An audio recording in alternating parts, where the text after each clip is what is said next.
दफानो बर'नि बिफा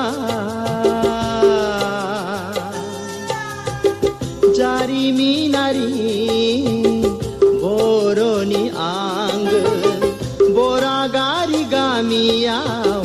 जोनोम मोननाय जार बर' बिमानि गोरबोनिफ्राय हारायै मेलेमै आरो गोसोयै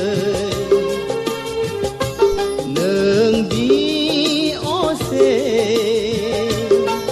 बर' फिसा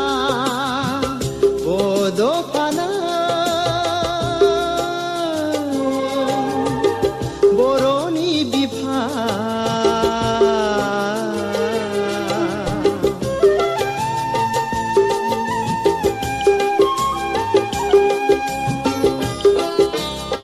मायथाइनि 1 मे दिनैनि सानखालि जोंनि बड'फा उपेन्द्रनाथ ब्रह्म रुंसारि जादोंमोन। दा बे साना बर' हारिनि थाखाय जोबोद दुखुनांथाव सान। जुदिअ बिथाङा रुंसारि जादोंमोन, बिथाङा जोंनि साफ्रोमबो बर' माहारिनि गेजेराव साफ्रोमबो बर' फिसानि गेजेराव गावनि जेनाखि भिजन मिशन बा मावथांखि बानबुंथि बेखौ जोङो साफ्रोमबो बर' फिसाफोरनि गेजेराव बेगर फोनानै गालांदोंमोन आरो बेनिनो सुरुबै दिनै जोङो साफ्रोमबो बर' फिसाफ्रा जोङो दावगालांनांगोन आरो खामानि मावनांगोन। बिथांनि जेनाखि थांखि जेनाखि सिमां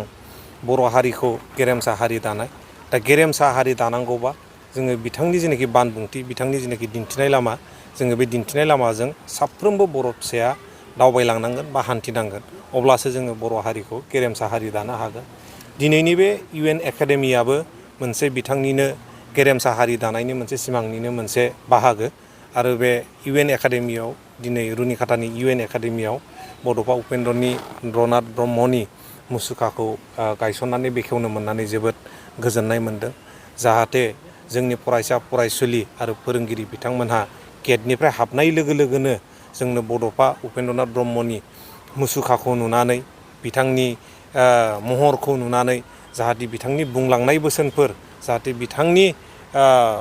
दिन्थिलांनाय लामाफोर बेफोरो जोंनि गोसोआव जोंनि खर' मेलेमाव रोखा रोखा नुजाफैयो। बेखौनो थांखिनानै जोङो बिथांनि मुसुखाखौ गायसननाय जादों आरो बेखेवनाय जादों। दा बेनोल' मोनसे उपाय, बर' हारिया गोजौआव थांनांगौबा, बर' हारिया हारि महरै थांनानै थानांगौबा, बुहुमाव गोसारनांगौबा जोङो बिथांनि दिन्थिनाय लामाजों थाबायथारनांगोन। दिनै बर'नि बिफा बड'फा उपेन्द्रनाथ ब्रह्मनि 33थि थैनाय सान 1 तारिख मे, जे साना बर'फोरनि मोनसे दुखुनि सान। 1990 मायथाइनि 1 मे अक्ट'खालि दुलाराय बर' फरायसा आफादनि आफादगिरि बिबानखौ रुजुननानै बर' माहारिनि रैखाथि आरो थामोन्थानि थाखाय मोनसे जांख्रिथायखौ दैदेनबाय थानाय समाव केन्सार बेरामाव गोग्लैनानै मुम्बाइनि टाटा मेम'रियेल हस्पिटालाव उपेन्द्रनाथ ब्रह्म, बै समनि दुलाराय बर' फरायसा आफादनि आफादगिरि, जायखौ जोङो बड'फा होननानै बुङो, बिथाङा रुंसारि जानो गोनां जादोंमोन। आरो बै दिनखालि साफ्रोमबो बर' फिसाफ्रा गाबख्रावजोबदोंमोन, दुखु मोनदोंमोन, रावबो मोदै गवा हसिया थानो हायाखैमोन। दा बेखायनो दिनैनि सानखौ दुलाराय बर' फरायसा आफाद लोगोसे गुबुन गुबुन जोंनि दल आफाद बा जोंनि बर' फिसाफोरा बे थैनाय सानखौ फालिबोबाय थादों, देग्लायबो फालिदों। थिग बेबायदिनो दुलाराय बर' फरायसा आफादाबो थुलुंगाफुरियाव बे हाबाफारिखौ मिरु क'क्राझार जिल्ला दहाय फालिदों। आरो आङो दिनै नैबे बुब्लियाव रुनिखातायावनो थानाय UN एकाडेमि, बे UN एकाडेमिया बड'फा उपेन्द्रनाथ ब्रह्मनि थैनाय सानखौ फालिदों। लोगोसे फालिनायजों लोगोसे बड'फा उपेन्द्रनाथ ब्रह्मनि बेवहाय मुसुखा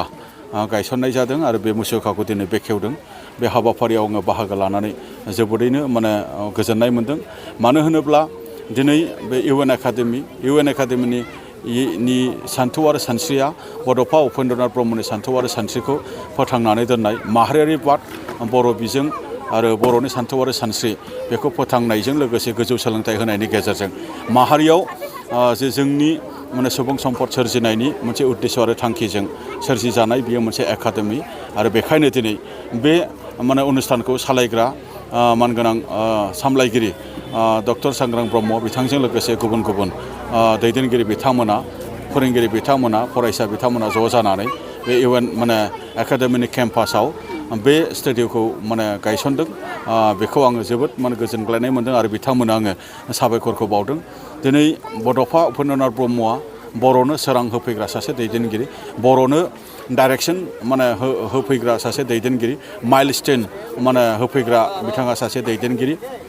दा दिनै बर'फोरा दिनै माबा मोनसे मोनदों बा बर'फोरा दिनै माबा मोनसे अबस्थायाव दंफैयो होनोबा बिथांमोननि दैदेननाय बिथांमोननि सान्थौ आरो सानस्रि बिथांनि डाइरेक्सननि गेजेरजोंनो जोङो मोनफैनो हादों आरो इयुनाव गोबां जोंहा खामानि मावबावनो गोनां दङ बिथांनि सान्थौ आरो सानस्रिखौ सिगाङाव दोननानै दा बेखायनो गासै माने जोंनि बर' फिसाफोरजों लोगोसे गुबुनफोरनो जोङो दिनै बड'फा उपेन्द्रनाथ ब्रह्मनि सान्थौ आरो सानस्रिखौ जोङो बोरै मिथिहोनो हायो बोरै मान होनो हायो बोरै जोङो फेहेरनो हायो बे थांखि आरो नोजोरजों दिनै गुबुन गुबुन अनुष्ठान प्रतिष्ठानफोरा बड'फा उपेन्द्रनाथ ब्रह्मनि स्टेचुखौ गायसनदों आरो बेबायदिनो दिनै रुनिखाथायाव बे उपेन्द्र नेसनेल एकाडेमि रुनिखाथानि सामलायगिरि बिथांमोना बे माने स्टेचुखौ दिनै बेवहाय बेखेवदों थारैनो बेनि गेजेरजों जोंनि उन्दै उन्दै फरायसाफोर बा जोंनि समाजनि आरो जोंनि रायजो राजानि बड'फा उपेन्द्रनाथ ब्रह्मनि सोमोन्दै मिथिनो थाखाय मोनसे खाबु जाबावगोन आरो बड'फा उपेन्द्रनाथ ब्रह्मनि जिखिनि रिप्लिका जिखिनि मोनसे मुसुखा बा बिथांनि जिखिनि मोनसे माबायदिमोन बेखौ उन्दै उन्दै गथ'फोराबो एसे माने मिथिनाय बायदि बियो जोंनि थाखाय मोनसे सुजुग जाबाय आरो मान होनो थाखाय सिबिनो थाखाय बेयो जोंनि मोनसे सुजुग जाबाय दा बेखायनो आङो बेखिनि बाथ्राखौहाय गोजोननायजों सामलायगिरि बिथांमोननिसिम आङो साबायखर बावदों आरो दिनैनि समाव मोनसे खोथाखौ जोङो गोसोआव लानांगोन बड'फा उपेन्द्रनाथ ब्रह्मनि सान्थौ आरो सानस्रिया दिनै खमायलांनायनि खोथा गैला दिनै बारायगासिनो दङ मानो होनोबा दिनै आसाम सरकाराबो बिथांनि जोनोम सानखौ दिनै फरायसा सान हिसाबै फालिदों आरो उपेन्द्र माने इउएन ट्रास्टनि गेजेरजों मोनसे सल्जार अफ हिउमेनिटि एवार्ड बान्था होनाय जे हाबाफारि बेबो सोलिबाय थायो बोसोरफ्रामबो आरो दुलाराय बर' फरायसाफोरा गुबुन गुबुन हाबाफारि बायदि मैया लानानै बिथांनि सान्थौ आरो सानस्रिखौ फेहेरनो थाखाय जोङो नाजाबाय थादों दा बेबायदिनो बिथांनि सान्थौ आरो सानस्रिया अरलांगोन आरो इउएन एकाडेमि मोनसे फरायसालिनि गेजेरजों जेनेरेसन टु जेनेरेसन बेवहाय फरायसा जोङो मोनदों आरो फरायसा ओंखारदों आरो बेबायदिनो बे फरायसालिनि गेजेरजों जोङो जेनेरेसननो जोङो होलांबाय थानो हागोन बिथांनि सान्थौ आरो सानस्रि बड'फा उपेन्द्रनाथ ब्रह्मनि लेट इन लेट लिभ माने लिभ एन्ड लेट लिभ होननाय मोनसे सान्थौ आरो सानस्रिखौबो जोङो फेहेरलांनो हागोन होननानै आंनियाव मोनसे फोथायनाय दङ गोजोन्थों।